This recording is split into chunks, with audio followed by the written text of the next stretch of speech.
Hello, everyone, and welcome to our Wednesday devotional for this week. And today we're talking about joy in our Advent series. Pastor David and Festival Gloria did a wonderful job of helping us experience that joy in our lives on Sunday.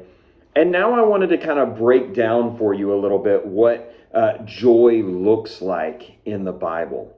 All throughout the Bible, we see this idea of joy. And you may have heard there's differences between happiness and joy and what that looks like and how you can have joy in all circumstances. But how is that even possible? I mean, sometimes I just don't feel joyful. I don't feel, I feel sorrow, I feel pain. So is that what the Bible's talking about? Is it talking about masking our pain with some form of fake joy? In no way. The Bible talks laments. Most of these Psalms are laments, cries out to God, sorrow about what is going on in our lives. But we can have a joy that only comes from Christ, even in the midst of our sorrow and our pain.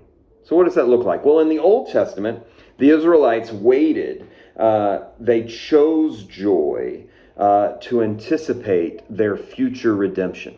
They were in the midst of pain, but they knew that someday Christ would come, but someday the Messiah would come.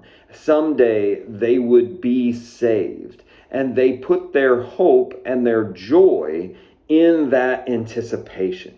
And so it's that anticipation, that waiting for that day. So even in the midst of their pain, they knew that someday the joy would come. And so they sat in that joy even when they were in the midst of their pain. After his death and resurrection, Jesus commissioned his followers to go out and announce the good news that he was the risen King of all the world.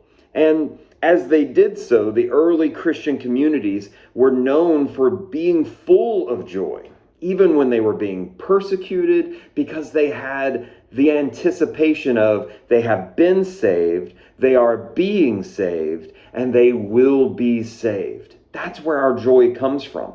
Not in we have to be happy in the moment, but knowing that the future story, the story of how it all ends, is a story of hope and joy. And we put our hope in that, and through having hope in that, we can reside in that peace, allowing us to have that joy now, to say, even though I'm in the darkness, even though I'm in the sorrow right now, I can have the joy that only comes from Christ because of the future glory that is coming someday. So even though we might have darkness now, we can reside in a hopeful optimism for the future.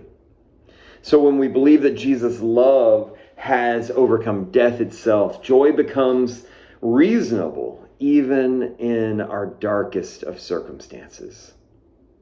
It doesn't mean that we ignore or suppress our sorrow. That's not healthy. It's not necessary.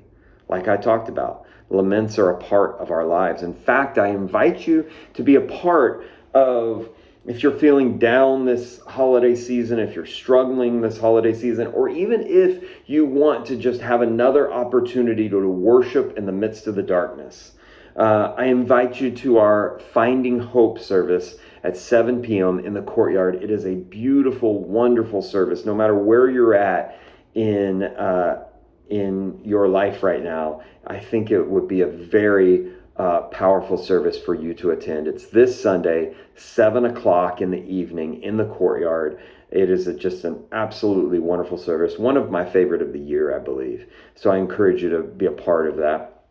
And then we end with this. I want you to hear this. Christian joy is a profound decision of faith and hope in the power of Jesus Christ, living out who Christ is in our own lives through optimism and life and love.